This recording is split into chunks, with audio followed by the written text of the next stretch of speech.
Prompt engineering. Let's get stuck in. So this is what I'm going to cover today. Definitions and applications, common mistakes, a framework to help you, and goodies. Yes, you'll get the recording because this is the recording. And yes, you'll get the deck. And yes, you do look dashing with your new haircut. And yes, there are not 4, not 5, but 6 bonuses. So why deep dive? Well, you don't want to get replaced with someone who's AI first. So you can sip tequilas while AI does work for you. Well, not quite there, but one can dream. You become the strategy person, not the task person. You can deploy faster and pivot campaigns faster. You can do more with fewer people, freelancers or agencies, and you have less reliance on other departments. You can validate and test ideas faster. So what is prompt engineering? So it's a skill of using an AI like ChatGPT, Claude or Gemini without pulling your hair out or losing your sanity. Okay, you got me. That wasn't quite the real definition. It's actually using AI iteratively. That was what the engineering part meant in the original one. There's actually 41 types of prompt engineering. The most common, zero shot, few shot, COT, multi-persona, and RAG. Let's get stuck in. So here you can see a little Lego man, which is completely unrelated. And what you're currently doing is you're going to AI, you're typing something in, clicking enter, and that is considered zero shot. Few shot, on the other hand, is that you put in a few examples. So for instance, I'm going to put in a review, and the sentiment was positive, obviously. And then I put in another review, and the sentiment was negative. That person's not a fan. The sentiment part is the example. So if I was to now put into AI a third example and ask it to give me a sentiment, it would output something that is in the same weighting as the positive and negative examples. Here's the thing. You could think, okay, the example is just one word, so AI is going to input one word. But there's a lot more subtext to the example. See, there's a lot of ways to classify a review. Positive and negative is a specific lens through which you're viewing the review classification task. So that's something you need to think about when you're using specific examples. So chain of thought, COT, you tell the AI break the problem step by step, and the AI will show you visible reasoning in its response. This helps when you're trying to get an explanation, allows you to catch errors in its thinking, and it's good for complex multi-step problems. Now, multi-persona, also called solo performance prompting, that actually are different. And in the bonus section, I have a guide that goes into a lot more detail. Because I have a limited amount of time in this video, I'll take you through everything so you understand the ideas and the concepts. Then you can go and choose where you want to deep dive. So this is roughly 10% more effective than the above options that I mentioned. The AI automatically selects the best persona for your question, responds in that role, and switches to a different persona for the next response, and continues this pattern. So if you were to ask the AI, create personas to discuss this idea for a blog post, it might create a critic, it might create a client, it might create a copywriter, and then it's going to produce a little prompt from the perspective of that persona, and the end result will actually be a summary of what each of the personas thought. So the AI is essentially role-playing. So like I said, I'm going to give you the prompts, the examples, and a much more thorough explanation. So RAG, Retrieval Augmented Generation, because data scientists don't like to create really complicated terms and words, is a fancy name for what's essentially a database. What that means is that you put content into a project. You can do that in Claude or ChatGPT, that's what it's called. In Gemini, it's called a gem, and you'll get a better response. So this is what projects look like in Claude. And here you can see I've got all of this material and files I've uploaded with specific data. And it's not based on the data that Claude has, which is from February, it's fresh data. And then more importantly, I'm giving it instructions. And you can see here as instructions, you're a book architect. And once again, that's a very specific lens through which to view and understand my request. Also, I can include constraints, specific words to avoid or angles or ideas to think about. So you can go deeper into controlling how the AI is going to respond, and it's homogeneous and consistent across all of the chats in that project. A few other benefits. So you got conversation segmentation. You can keep related discussions grouped by topic or initiative. The context preservation, so you can maintain the conversation history and context across sessions. And you can, let me just get myself out of the way, you can reduce your setup time. So avoid re-explaining context or background in each new conversation. So let's talk about the 3 common mistakes, most common rather. The user says, write a follow-up email to prospects. The AI goes, well, is it going to be after a sales call or a trade show or demo request, initial cold outreach, or a proposal? It's essentially going to pick that which is the most common in its data set to give a response to the user. The problem is that's not what the user wanted. The user had in mind a hyper-specific aspect to their request.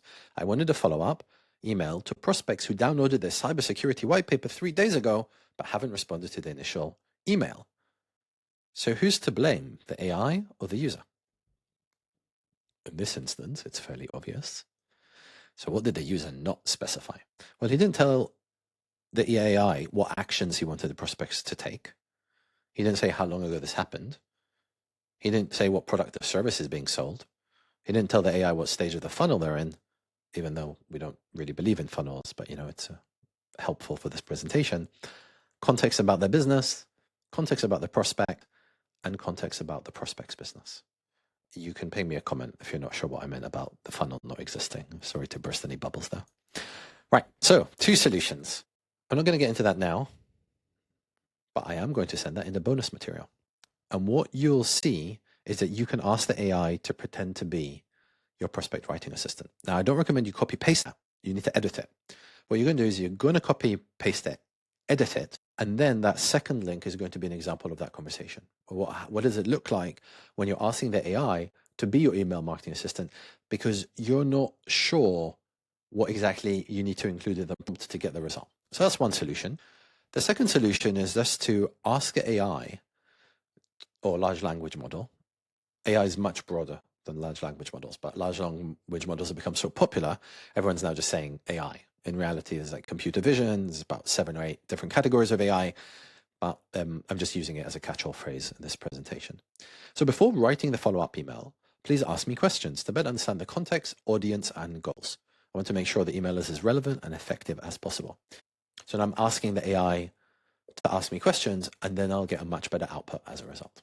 So next up is the wimpy perseverance habit. So the user says, hey, AI, categorize these 5,600 companies by their go-to-market strategy. The user expects clear buckets because once again, the user came into it with a very specific lens in their mind. They saw not reality as it is, but reality as they perceive it in that specific moment. Problem is, AI has a lot of data. So it's not sure. Is it product-led versus sales-led versus marketing-led as a lens? Is it enterprise versus SMB focused as a lens? Is it direct versus channel sales? Self-serve versus high touch? And it's only when the AI starts producing wrong responses that I think a lot of people get confused. I can't tell, is it a hallucination or is it that the AI isn't understanding the request? And very often it's going to be the latter. And the problem is that the user hasn't really been explicit enough with what the user wants. So what you got to do is first validate it on a smaller data set. So instead of 5,600 companies, just do it in 25. And then ask the AI to show the classification and the logic behind the decision. So this leads you to essentially 2 options. 1, you define the brief properly. You get clear on what go-to-market strategy actually means. And you can do that in a few different ways. You can define it by asking the AI to ask you questions and define it. And you can start having a conversation. And then you go ahead and you classify the companies based on that definition that has been agreed. Option 2, you define the go-to-market because you're not totally clear. You don't want to go through option 1 once you put in the list of companies. Now, that's not ideal because it's far more time consuming. And sometimes you don't have a choice because even if you had gone and defined it, you still end up getting these results unaligned and you realize there's all these exceptions. So sometimes you're still stuck in this iterative process. Welcome, prompt engineering. Third mistake, we believe the more context we give, the better the output. But that actually isn't the case most of the time. So user says, give me a product tagline, but then the user puts in the entire company wiki, 2018 meeting notes, and lunch preferences. the AI gets lost in the noise and can't find the actual request. Now, you're probably thinking, who does this? And I've actually seen this. I mean, not the lunch preferences specifically, but I've seen people stuff in huge CSVs in order to try and give the AI context, thinking it's going to add and make it more relevant, but actually it does the opposite. So what you want to do is give it the bare minimum. So only include the most relevant context for a specific task. And if you aren't sure, that means you're trying to get it to do too much. And what you want to do is respect the context window limit. So here, although AI models have large context windows, doesn't mean they're as effective when you max it out. So here you can see is the recommended limit for tokens for different types of tasks. Now here's some key considerations for you. You want to place the most important information early in the prompt. You want to break large tasks into smaller ones when possible, and you want to make sure you test performance with your specific use case. So this is a clear framework. First, you set the context, so define the operational environment, your industry, company, and specific marketing challenge or goal.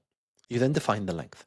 You specify the desired output, such as word count, character limit, or number of key points.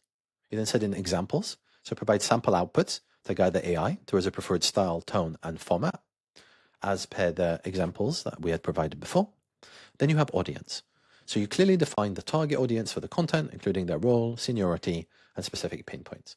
In B2B marketing, this is really critical. Then in the role, you want to instruct the AI on specific persona or expertise to embody, such as an industry analyst or CMO. So there's actually a difference between what we talked about before, which is the multi-persona, where it goes through an individual role in the chat context, and when you're creating a project and you're telling it to act in a specific way.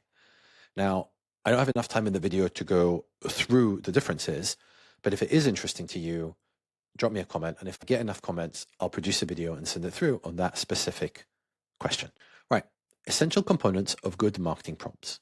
And you see as a freebie, you even get some animated Lego pieces. So specify the format. You want to clearly define the required output format: email, blog post, LinkedIn article, and social media update. Now, you also want to put in the industry context, incorporate B2B specific jargon and sector relevant data for more relevance. Then you want to make sure you really nail the tone of voice and align it to your brand. And constraints. You want to outline any specific limitations, essential talking points, or subjects to explicitly avoid. So these are the 6 free resources. The Oren GPT Prompt Engineer, that's specifically for B2B marketing. An AI proficiency quiz that you can take to try and understand your AI literacy score. The 41 types of prompts that I had mentioned with guides and examples for each one. Application ideas for AI with marketing. 5 prompt foundations, the guide and examples, and the SSP, the multi-persona guide and examples in more depth. So if you're interested in these, just send me a DM and I'll send you a link that you can get all of these free resources. That's it. You can contact me on LinkedIn or you can check out my website. I've got a few new services due to my recent AI marketing advisor pivot. Obviously, if you have any questions, given that this was meant to be a LinkedIn Live, but it wasn't because of technical issues, feel free to just send them over and I'll respond when I can. Cheers.